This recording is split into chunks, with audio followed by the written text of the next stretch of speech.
Now, let's bring you the next story about the ANC holding several regional and provincial elective conferences at the weekend. This as the governing party gears up for its national conference in December.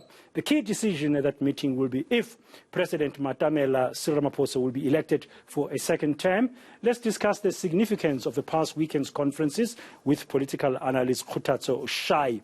Good afternoon, sir. Thank you very much for your time. What's your take on the outcomes? I mean, we had a couple of regional conferences this past weekend of the ANC, plus the Limpopo provincial conference. How did the ANC fare across these conferences? I think generally the outcome of almost the three conferences of the ANC, the two provinces, including, you are in Johannesburg, in Botswana, also in Limpopo. I think the outcome really did not come as a surprise. For example, when you look at the situation here in Limpopo, you will actually have noticed that the slate that has successfully emerged out of the elective conference is the slate that is led by the sitting premier of the province. And as you know, in politics, there's always a closer relationship between between politics and also business or economics, if you like. And because of the fact that the newly elected chairperson, who is serving a third term now, is also a premier, I think he has been able to tap or to exploit his existing patronage network in order to, consolidate his political power in the province. Fast forward, moving to Tshwane, you will actually have also noticed that in Tshwane, in as much as one will actually have thought that Kgoshi Mahepa will actually have been re-elected, but you will realize that he was always poised to lose the regional conference in Tshwane because he was contesting with someone who is in touch with the ground. And unfortunately, the biggest losers of this weekend's conferences, if you look at it, they are mainly the intellectuals. You look at your Dixon in Limpopo province, is a PhD holder. You also look at Maipa is a PhD holder. What this tells us, it tells you that the elections within the ANC cycles as of late is less determined by the intellectual capabilities, the experience of the candidates, but it's more determined by the dynamics that have to do with what amount of resources, financial resources do you have, who is supporting you financially and otherwise.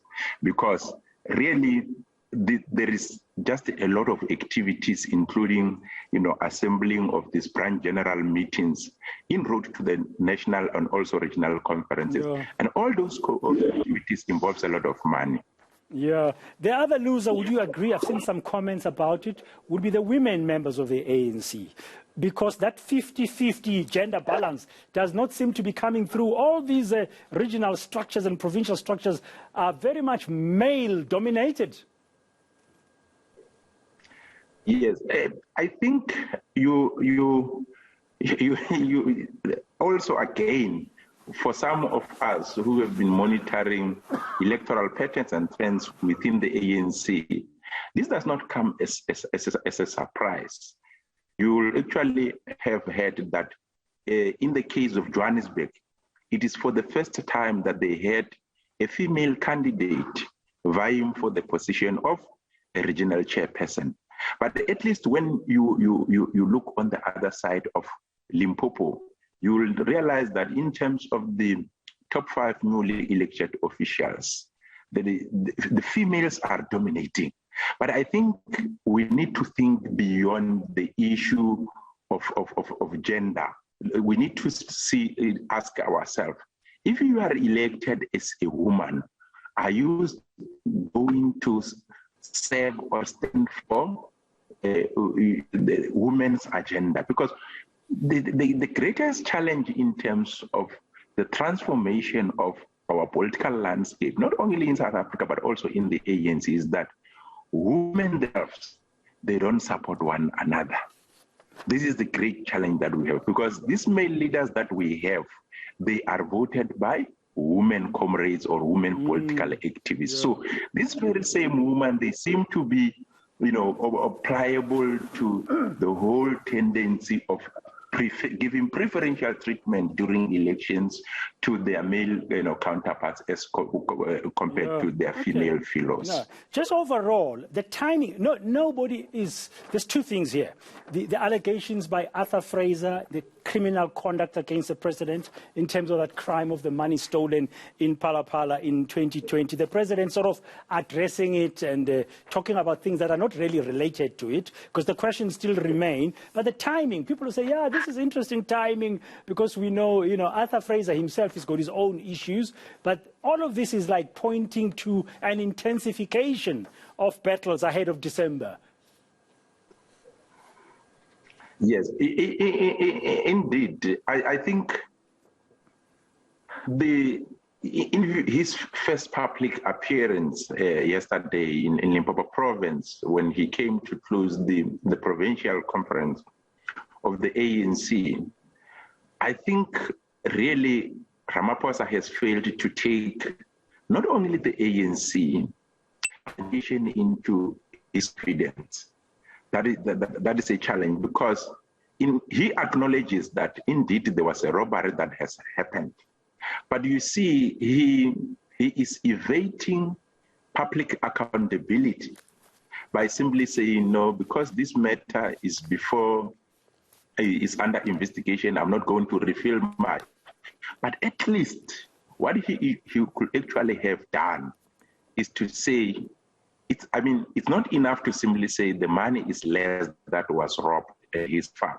At least he was supposed to have refilled the figure, just to take the country into his confidence. But the allegations as they stand, they are of serious nature.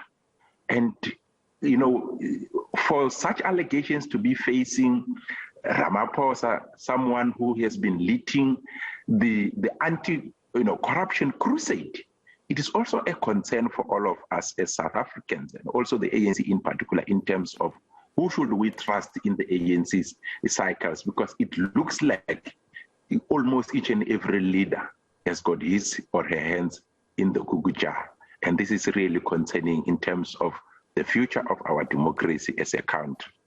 Thank you very much. That's Kgothatso Shai, politics professor, University of Limpopo. Some of his thinking about where the ANC is at, especially after this number of conferences we saw at the weekend, electing its regional structures in some places like Tshwane, and also the provincial structure in Limpopo.